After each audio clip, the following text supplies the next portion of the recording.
जहाज हवा में टर्न कैसे लेता है, आखिर उड़ता कैसे है जहाज?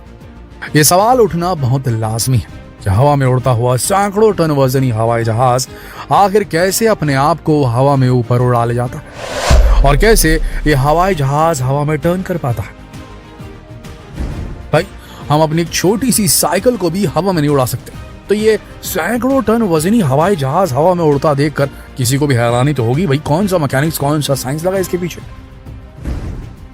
लेकिन इसका जवाब साइंस में छिपा हुआ है दोस्तों। साइंस ने जैसे जैसे तरक्की की वैसे वैसे दुनिया को बहुत ही हैरान कर देने वाली चीजों से रूबरू कराया, जिनमें से एक है हवाई जहाज। लगभग 400 से 600 टन वजनी हवाई जहाज न सिर्फ हवा में उड़ता है, बल्कि इतनी तेज रफ्तार से उड़ता हुआ ये पलक झपकते ही कहां से कहां निकल जाता है, हवा में टर्न ले लेता है, ये समझ ही नहीं आता। हवाई जहाज के उड़ने का मैकेनिज्म तो जानने में काफी इंटरेस्टिंग है ही, लेकिन इससे भी ज्यादा इंटरेस्टिंग है ये जानना कि आखिर हवाई जहाज हवा में टर्न कैसे लेते हैं इतनी ज्यादा गति होने के बाद। खुद सोचिए, घंटे भर में हजारों किलोमीटर पहुंच जाते हैं ये हवाई जहाज, और इस गति पर ये टर्न लेते होंगे तो कैसे लेते होंगे? तो दोस्तों, इस वीडियो में हम आपको हवाई जहाज के उड़ने के पीछे के साइंस पूरे डिटेल में समझाएंगे। तो शुरू करते हैं वीडियो। दोस्तों, हवाई जहाज इंजीनियर्स और साइंटिस्ट के द्वारा बनाई गई बहुत ही ज्यादा हैरान कर देने वाली संरचना है। लेकिन कहते हैं ना, जहां पर विज्ञान है वहां पर कुछ भी पॉसिबल है। मानो अब तो ऐसा हो चुका है जैसे विज्ञान भगवान से भी बड़ा हो चुका है, लेकिन ऐसा कहना बिल्कुल गलत नहीं होगा, क्योंकि हवा में उड़ने की क्षमता तो केवल भगवानों की ही होती थी। लेकिन अब इंसान भी हवा में उड़ने का कीर्तिमान विज्ञान के बल पर करके दिखा रहा है। दोस्तों, हवाई जहाज 4 सिद्धांतों के सहारे हवा में उड़ता है, जिनमें से पहला है ड्रैग, दूसरा है लिफ्ट, तीसरा है थ्रस्ट और चौथा है वेट।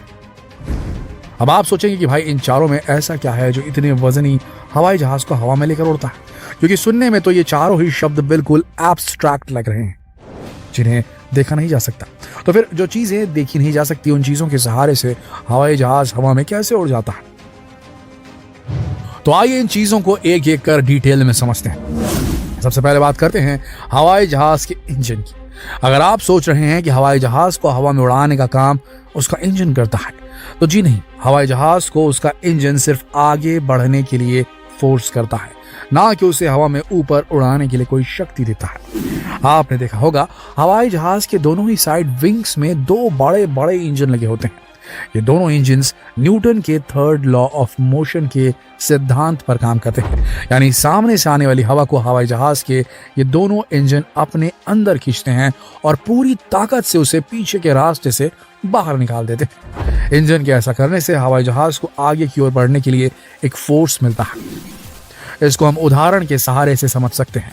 आप कभी बलून में हवा भरकर उसे हवा में छोड़ दीजिए, तो आप देखेंगे कि जैसे जैसे बलून में से हवा बाहर निकल जाती है, वैसे वैसे बलून आगे की तरफ बढ़ता जाता है।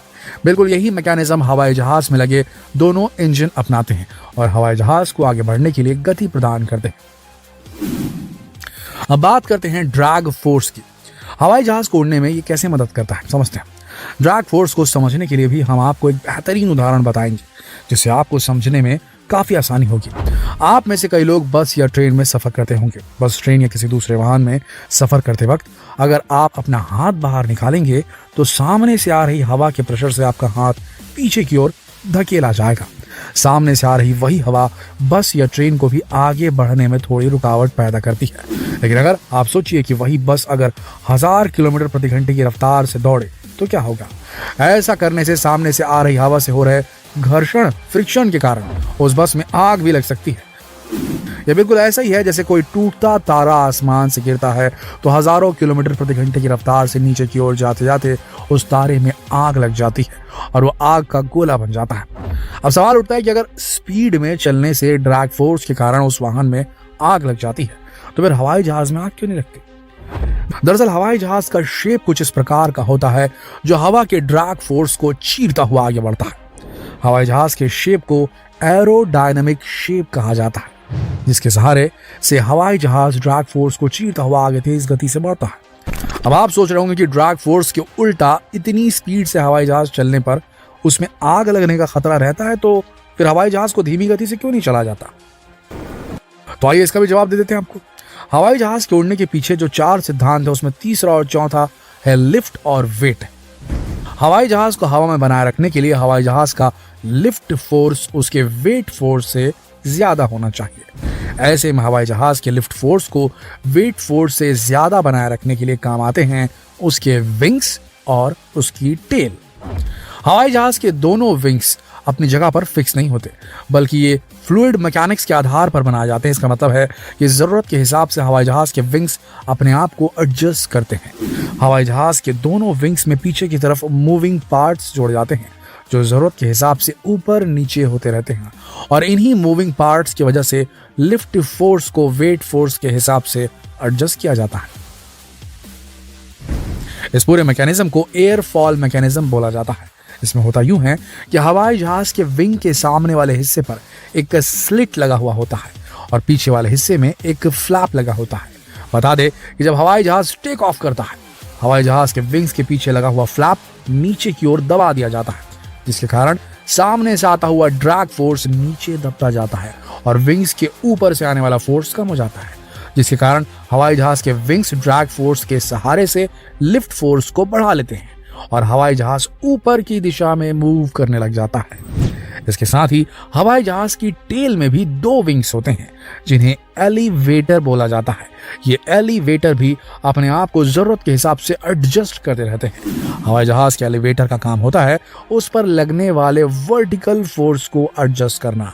इसके साथ ही हवाई जहाज की टेल पर आपने एक खड़ी विंग भी देखी होगी जिसे रडर कहा जाता है। इस रडर का काम होता है हवाई जहाज पर अप्लाई होने वाले हॉरिजॉन्टल फोर्स को एडजस्ट करना। यह रडर भी खुद को जरूरत के हिसाब से एडजस्ट करता है। दोस्तों, हवाई जहाज को टर्न करने में भी इस रडर का बहुत इंपॉर्टेंट रोल होता है, लेकिन सिर्फ रडर के इस्तेमाल से हवाई जहाज टर्न नहीं होता, बल्कि जब हवाई जहाज को एक दिशा से दूसरी दिशा में टर्न करना होता है तब हवाई जहाज के एक साइड के विंग को नीचे झुकाया जाता है और दूसरे साइड के विंग को ऊपर उठाया जाता है। इस प्रक्रिया को आप वीडियो में साफ साफ देख पा रहे होंगे।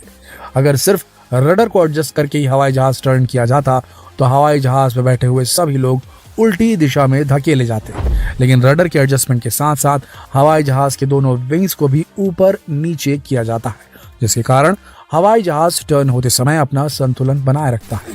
ये रडर सामने से आ रहे ड्रैग फोर्स को कुछ इस तरह से मोड़ता है कि हवाई जहाज को टर्न होने में आसानी हो जाती है। इसी प्रकार जब हवाई जहाज लैंड करता है तो लिफ्ट फोर्स को थोड़ा कम करने के लिए हवाई जहाज के विंग्स में लगे हुए स्लिट को नीचे दबाया जाता है और फ्लैप को ऊपर उठाया जाता है, जिसके कारण लैंड करते समय हवाई जहाज का लिफ्ट फोर्स वेट फोर्स के बिल्कुल बराबर हो जाता है। इसके साथ ही हवाई जहाज के दोनों इंजन थ्रस्ट फोर्स को रिवर्स कर देते हैं, यानी टेक ऑफ के समय जो इंजन सामने से हवा खींचकर उसे पीछे प्रेशराइज करता था, वही इंजन जहाज की लैंडिंग के समय सामने आ रही हवा को विपरीत दिशा में रोकने का काम करता है। इसके साथ ही लैंडिंग के समय हवाई जहाज के स्पॉयलर भी एक्टिव हो जाते हैं, जो काफी ज्यादा ड्रैग फोर्स निर्माण करते हैं, जिसके कारण हवाई जहाज को रोकने में आसानी होती है। इस सारी प्रक्रिया को हवाई जहाज के कॉकपिट में बैठा हुआ पायलट और को पायलट ऑपरेट करते हैं और पूरे सटीक तरीके से हवाई जहाज का टेक ऑफ और लैंडिंग करवाते हैं। तो दोस्तों, इस वीडियो को देखकर आप समझ गए होंगे कि आखिर कैसे इतना भारी भरकम हवाई जहाज हवा में उड़ता है और टर्न होता है। वीडियो में दी गई जानकारी थोड़ी टेक्निकल जरूर है, लेकिन अगर आप इस वीडियो को ध्यान से देखेंगे तो आपको ठीक से समझ आ जाएगा कि आखिर ये होता कैसे है। आशा करते हैं ये जानकारीप्रद वीडियो आप सबको पसंद आई होगी। दोस्तों, जितना हो सके इस वीडियो को शेयर करें फेसबुक पर, व्हाट्सएप पर, यूट्यूब पर। इस वीडियो के अंत तक बने रहने के लिए आप सबका दिल से धन्यवाद।